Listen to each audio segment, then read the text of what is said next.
Bom, vou começar me apresentando, né?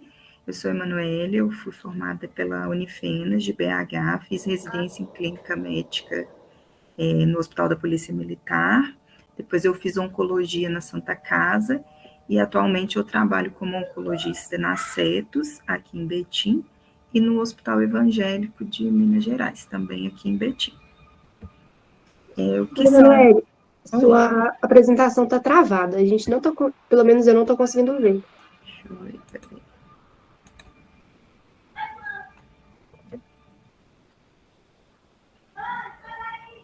Um minutinho.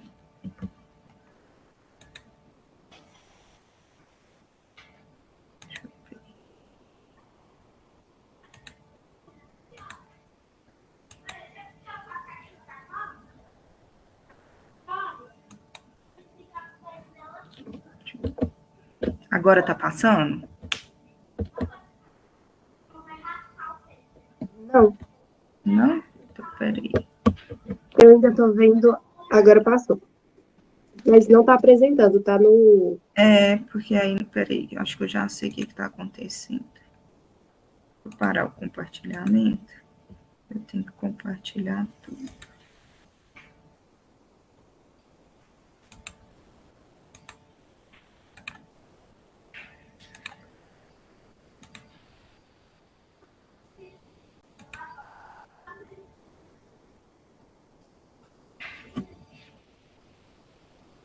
Meu Jesus.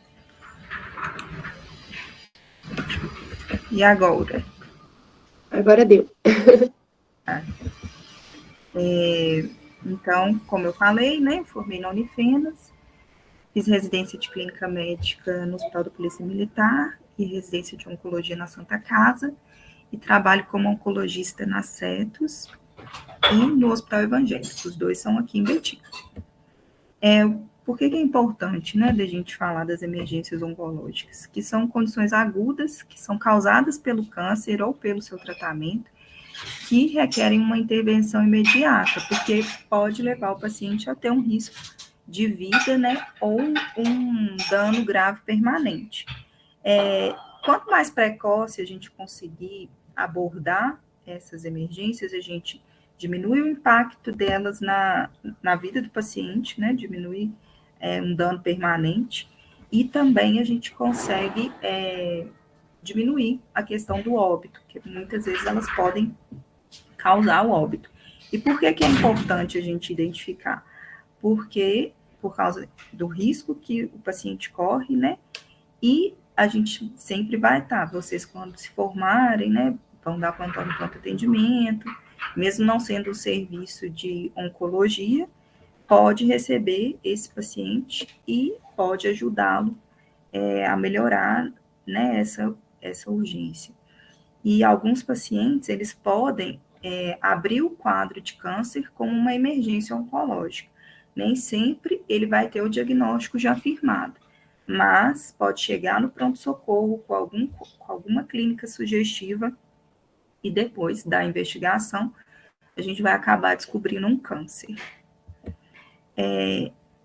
Eu tentei dividir as causas para a gente saber o que a gente pode esperar, o que pode ser uma emergência oncológica, né? Tem as causas metabólicas, que pode ser hipercalcemia, síndrome de lise tumoral, acidose lática, as alterações, né, de distúrbio hidroeletrolítico, hiponatremia, hipoglicemia, insuficiência adrenal, as hematológicas, hiperviscosidade, coagulação vascular intravascular disseminada, mais em pacientes com neoplasias hematológicas, né?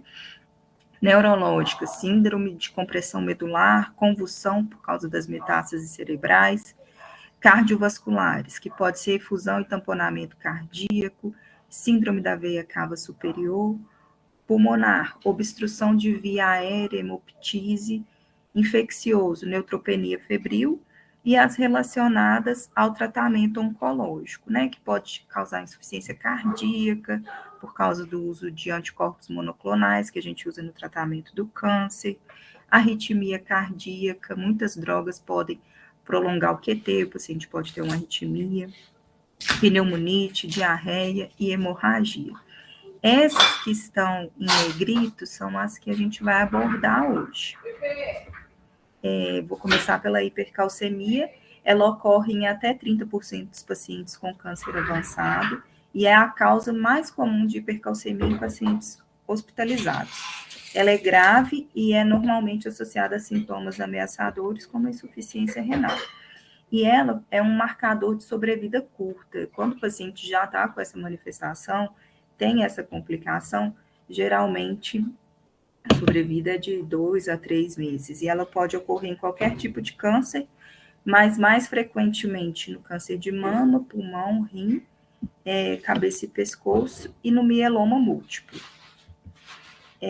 As causas, né? São causas oncológicas, o próprio câncer pode alterar a proteína relacionada ao paratormônio, as metástases ósseas podem causar hipercalcemia, secreção de paratormônio, aí também pode ser uma causa que é não oncológica, secreção de vitamina D, o próprio câncer, né, quando as células estão em atividade, está tendo os osteoblastos estão em ação ali, consumindo o osso, pode alterar a secreção da vitamina D.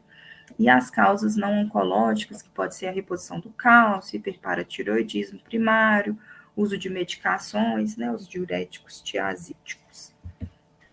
E o diagnóstico é pela dosagem do cálcio, né?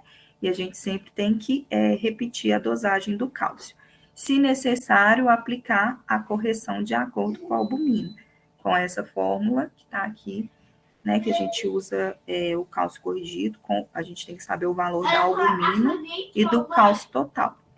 A gente vai classificar a hipercalcemia como leve, moderada ou grave. Falando em cálcio total, a leve é de 10,5 a 11,9, a moderada é de 12 a 13,9 e a grave é quando o cálcio está maior que 14 miligramas por decilitro. O tratamento, né? Os pacientes, normalmente a gente direciona o tratamento, um tratamento mais agressivo naqueles pacientes que estão sintomáticos ou com hipercalcemia grave. E qual que é como que a gente deve fazer? Remover a exposição do cálcio, suspender medicamentos que podem causar o aumento do cálcio, né?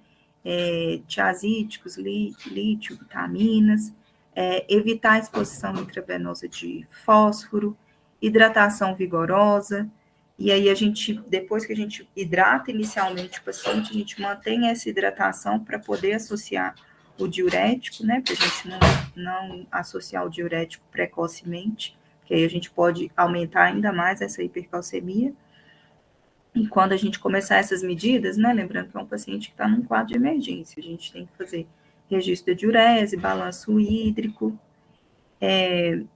bifosfonatos, que eles vão inibir a reabsorção óssea pelos osteoclastos, são medicações que têm ação lenta, a gente faz, mas assim, o pico de ação é 48 a 72 horas, aí a gente faz ácido zoledrônico, preferencialmente, ou o pamidronato, que é uma segunda opção, e a gente deve repeti-lo só apenas 7 dias.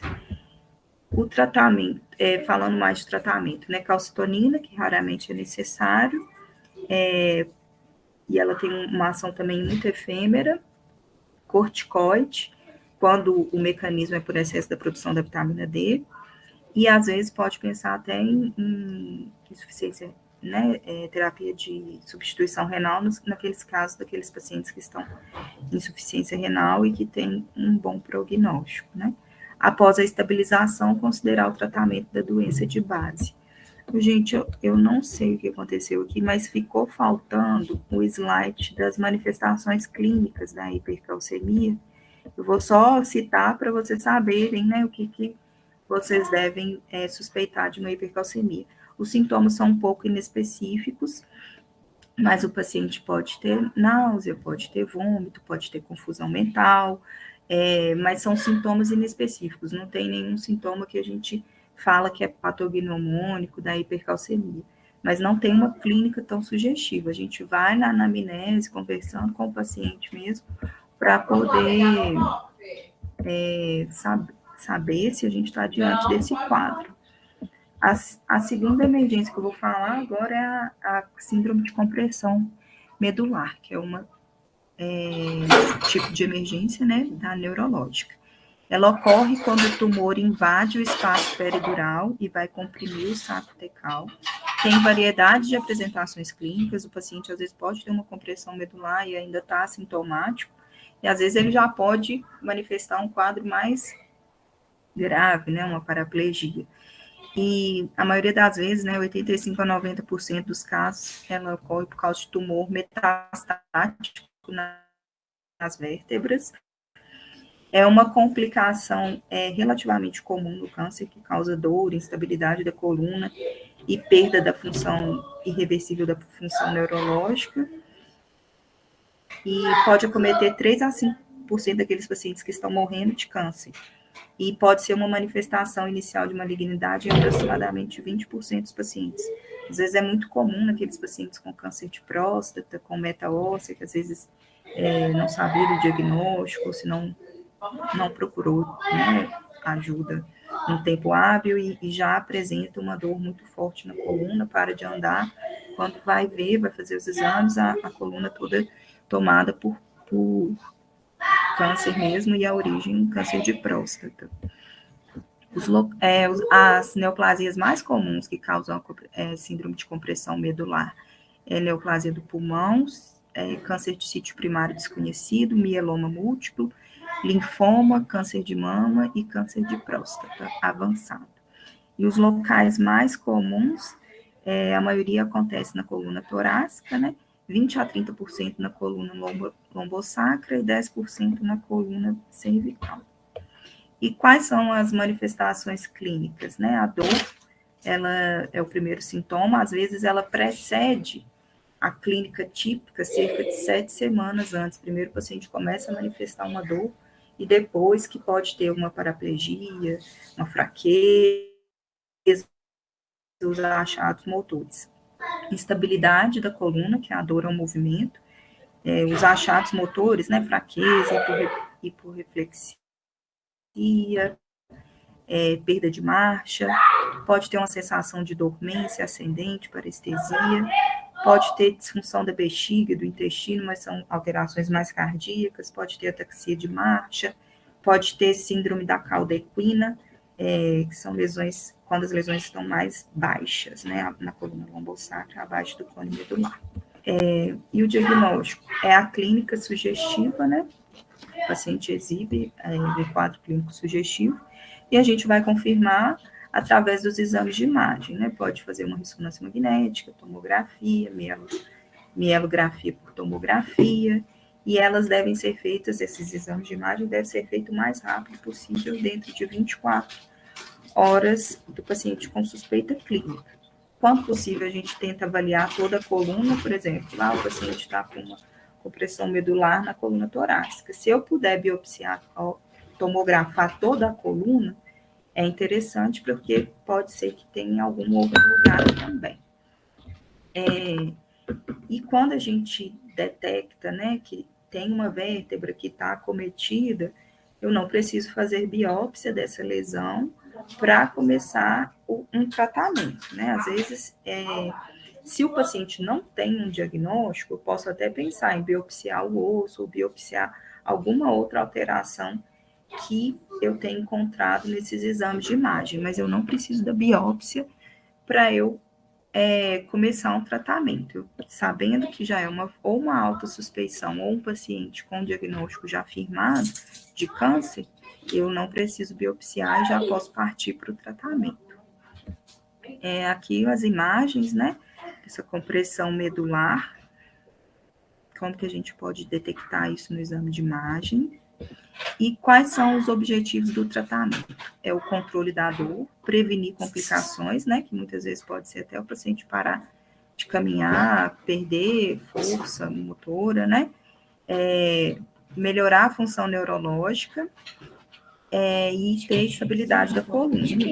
Esses são os objetivos do tratamento. E como que a gente faz o tratamento? A gente inicia com corticoide, né, que vai ter um efeito antiedema, com uma dose típica de ataque de 10 miligramas, aí depois a gente vai fazer 16 miligramas em doses divididas, geralmente 4 miligramas de 6 em 6 horas, e aí, quando o paciente já começar a melhorar, a gente vai reduzindo devagarzinho esse corticoide, a gente vai controlar a dor, muitas vezes a gente precisa de medicações mais potentes, né, os opioides, os analgésicos mais potentes. Às vezes, dependendo do local da compressão, o paciente vai ter que ficar de repouso no leito, porque a movimentação dele pode favorecer fratura e deixar o quadro ainda mais grave. Fazer profilaxia de tromboembolismo venoso, com heparina não fracionada ou heparina de baixo peso molecular, se ele estiver imobilizado e se não tiver sangramento ativo ou alguma outra contraindicação. Pode considerar também filtro de veia cava, e se o paciente tem retenção urinária, se não está conseguindo evacuar, a gente passa a sonda, usa, né, faz uma lavagem, usa os laxantes para tentar ajudar na questão da eliminação fisiológica dele, né?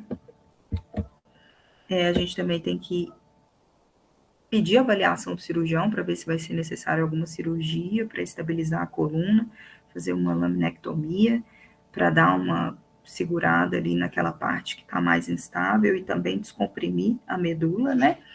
E a radioterapia, ela tem papel tanto para alívio da dor, a gente faz em cursos mais curtos, né? Às vezes 5 sessões, e também tem papel no pós-operatório do paciente que foi operado, porque aí pode tratar alguma doença residual, melhora o edema, diminui, né, previne mais o comprometimento neurológico, crescimento de um novo tumor, e aí depois que a gente estabilizou o paciente, a gente vai pensar na terapia antineoplásica sistêmica, que é o que realmente vai dar um ganho para o paciente, para ele melhorar essas lesões, não ter mais lesões e não ter o quadro novamente.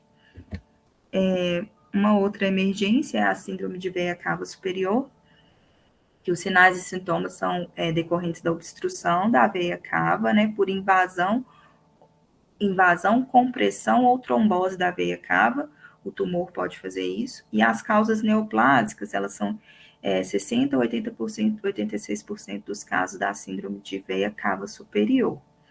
Quando o paciente manifesta esse quadro, os tumores mais comuns que podem ter a síndrome de compressão de veia cava, a síndrome de veia cava superior são os cânceres de pulmão, a maioria, né? Linfoma, outros tumores primários do mediastino, como a neoplasia do timo, e alguns tumores metastáticos, né? Aqueles que têm metástases para os gânglios mediastinais. Às vezes um paciente tem um câncer de mama, algum tumor germinativo, extragonadal, que costuma dar metástase para esses gânglios mediastinais. E quais são as manifestações clínicas? Pode ter um início bem insidioso, com piora progressiva. Na maioria das vezes o paciente tem dispneia, tosse, pode ter edema do membro superior direito ou da face, dor precordial, disfagia, rouquidão, turgência jugular, circulação colateral na parede torácica, pletora facial e cianose. E o diagnóstico é clínico, né? A gente sabendo sinais e sintomas. Se já souber que o paciente tem um diagnóstico, né, de câncer, dependendo da localização, a gente já começa a suspeitar. A radiografia de tórax vai mostrar um alargamento do mediastino superior, associado ou não a derrame pleural. Tomografia de tórax, que às vezes vai identificar o que está comprimindo ali a veia cava, se é um tumor que está invadindo, se é um tumor que está comprimindo ali, se tem alguma trombose associada. E o PET, às vezes, mais para diferenciar causas tumorais, né, malignas versus as causas benignas que também podem causar síndrome de veia cava superior. Acho que antes do advento, né, desse tanto de câncer, da gente conseguir tratar tantos tantos cânceres, uma das causas mais comuns de compressão de síndrome de veia cava superior era tuberculose ganglionar, né? Às vezes o paciente tem um gânglio ali completamente grande e pode dar essa compressão da veia cava, a síndrome da veia cava superior. E como que a gente trata, né, essa emergência?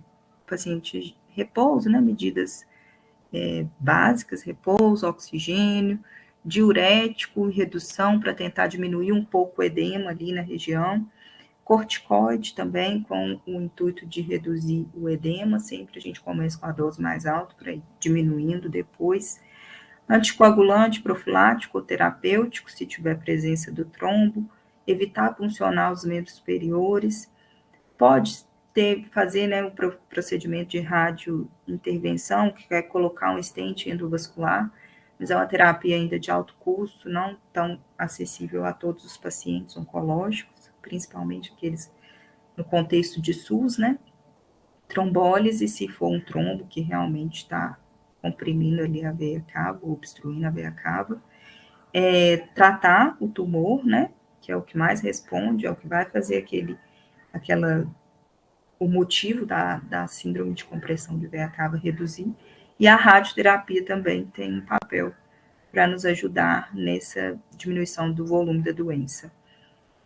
E é uma complicação que limita bastante o prognóstico, né? A sobrevida em um ano é 17%, só em 2 anos, 2%. Também um marcador de mau prognóstico, né? Agora eu vou falar de uma emergência infecciosa, que é a neutropenia febril, né? Depois que a gente começou a tratar os nossos pacientes com a quimioterapia citotóxica, que é aquela que promove a morte, né, das células normais do paciente, a gente começou a ver muitos casos de neutropenia febril e infecção associada. Ela ocorre em 5 a 10% dos pacientes com tumores sólidos e 20 a 25% dos tumores hematológicos. Lembrando que nos tumores hematológicos, a maioria dos pacientes que têm leucemia, que estão tratando um câncer, vão ter essa complicação, que é muito frequente nos cânceres hematológicos. Por que é importante? 10% desses pacientes pode evoluir para o óbito. E cada dia mais nossa população vem envelhecendo, a gente vem descobrindo mais, né, tendo mais diagnóstico de câncer. Os nossos pacientes, né, a gente tem até uma área da oncologia, que é a oncogeriatria, que a gente trata cada vez mais pacientes mais idosos, então eles também são aqueles que têm o pior prognóstico.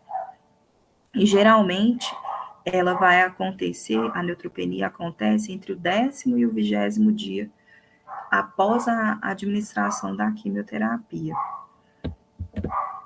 E como que é, né, o diagnóstico? É a febre, né, que é a temperatura oral maior que 38,3 ou axilar maior que 37,8, ou a persistência da temperatura entre 38 e 38,3 por mais de 1 hora. E a neutropenia é a contagem absoluta dos neutrófilos menor que 1.500 ou 1.000 células por milímetro. A grave é quando os neutrófilos estão menor que 500 células, com tendência à queda nas próximas 48 horas. E a profunda é quando o paciente tem menos que 100 neutrófilos. Qual que é a fisiopatologia da neutropenia febril no câncer, né?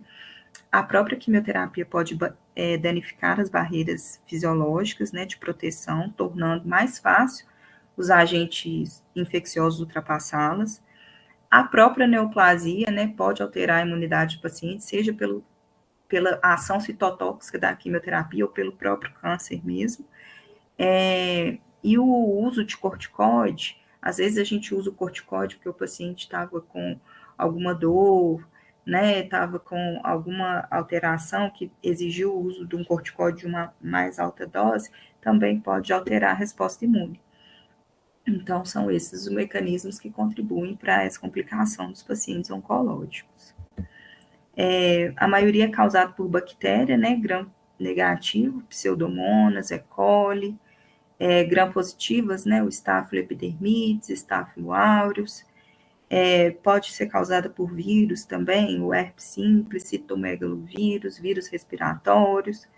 Causada por fungo é mais rara, e quando o fungo é o mecanismo, é o agente, o mais comum é a cândida ou o aspergillus. Se o paciente já está internado, está tratando uma neutropenia, mantendo febre mais de 5 dias, 7 dias, a gente sempre deve pensar no fungo como uma das causas. A manifestação clínica, né? A febre, a presença de sintomas associados pode estar reduzida por causa da diminuição da resposta inflamatória, né, gerada pelos neutrófilos, e aí a gente tem que realizar um exame físico minucioso para tentar ver se tem algum foco, se tem um foco na pele, na boca, se tem alguma clínica respiratória. Muitas vezes pacientes usam catéter, como que está o catéter para poder fazer a quimioterapia, né, como que está aquele catéter, se tem alguma alteração na região genital, se tem algum sinal de infecção de urina, gastrointestinal, para a gente tentar saber o foco, um foco de infecção também, para a gente poder direcionar a nossa terapia. Como que a gente faz isso, né? O hemograma, que vai dar o diagnóstico, né? Além da paciente com suspeita clínica, vai fazer o hemograma. A gente viu que ele tem ali menos que os 1.500 neutrófilos, a gente já passa a suspeitar.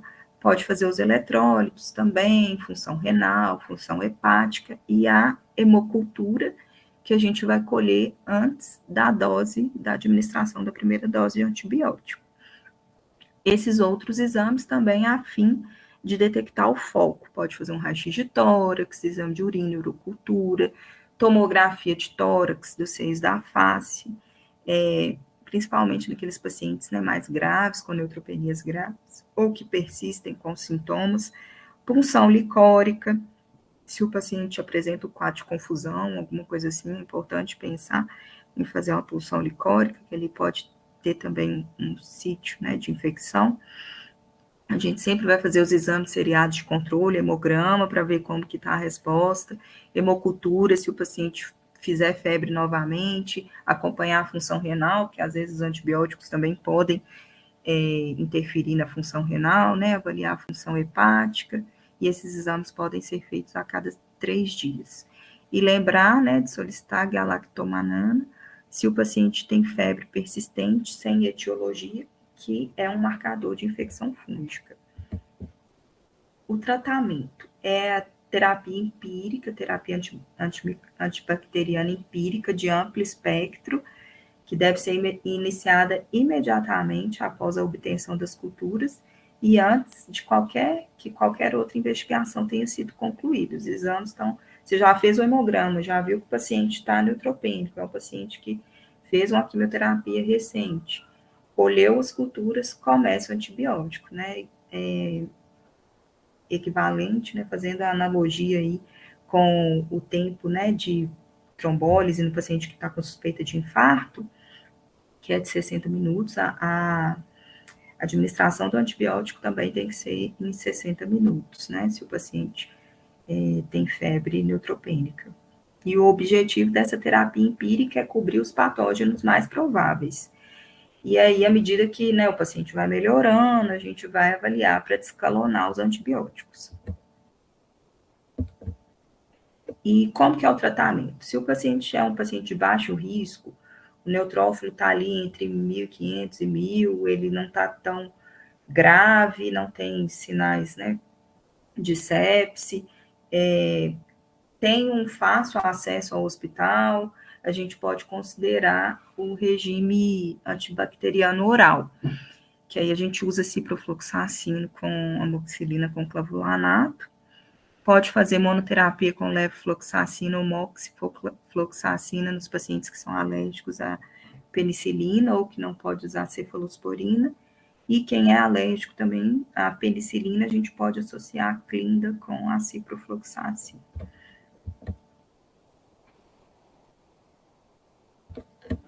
E os pacientes, o tratamento dos pacientes de alto risco, que são aqueles, né, que estão com se menos de 500 neutrófilos, tem algum sinal de sepse, algum sinal de choque, né? A gente tem que fazer antibiótico terapia em ambiente hospitalar. começar com o agente beta-lactame com antipseudomonas, geralmente o cefepime, né, 2 gramas, de 8 a 8 horas, dependendo também da história clínica do paciente, pensar meropenem, imipenem, utazocin, ceftazidima. Normalmente a gente não começa o tratamento com a vancomicina, a gente usa mesmo o cefepime, o utazocin, só se a gente pensar que o foco dessa febre é o catéter, ou o paciente está com infecção de pele, ou tecidos moles, ou pneumonia, ou já tem instabilidade hemodinâmica, aí a gente associa a vancomicina. A cobertura anaeróbica deve ser incluída se tiver evidência de mucosite, sinusite, celulite periodontal, celulite periretal, infecção intraabdominal e infecção pélvica ou bacteremia anaeróbica.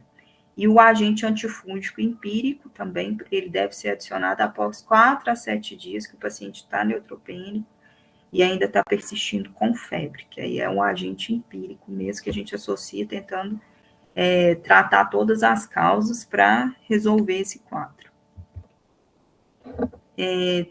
Acho que eu andei falando até um pouco rápido, assim, vou abrir o espaço para a gente discutir um pouco as dúvidas. Tem alguém que quer fazer alguma pergunta? Alguma coisa que eu tenha falado que vocês não tenham entendido?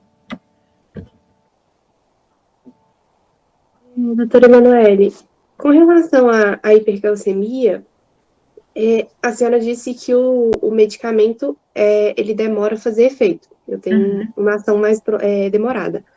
Isso pode gerar algum problema secundário relacionado à parte cardíaca desse paciente? Pode gerar algum dano maior com relação a isso? Você fala em, assim, o paciente por estar recebendo volume de hidratação, aí ter alguma descompensação cardíaca ou pelo próprio Pela própria mecanismo? hipercalcemia. Não, só se pode ter alguma alteração cardíaca de induzir arritmia, né? Por causa de prolongar intervalo QT, alguma coisa assim, né? Que já deixa o quadro também grave. Mas acho que o que a gente mais encontra de sobrecarga cardíaca, assim, seria mesmo por causa do volume que a gente tem que fazer essa hidratação mais vigorosa, sabe? Entendi, obrigada.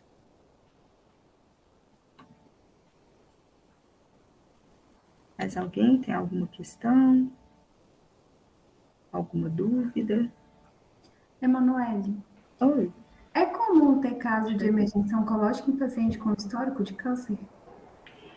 Olha, um paciente que está bem, sem doença em atividade, sem, assim, né, tá em controle clínico, ele pode ter um diagnóstico, alguma emergência oncológica, só se for uma recidiva, assim, sabe? Se o paciente está no controle, não tem evidência de doença, não. Mas muitas vezes, uma emergência oncológica é que vai levar o paciente a ter um diagnóstico de câncer. Para o paciente que está em controle, que está bem, só se pensa se for no caso de uma recidiva. Entendi, obrigada.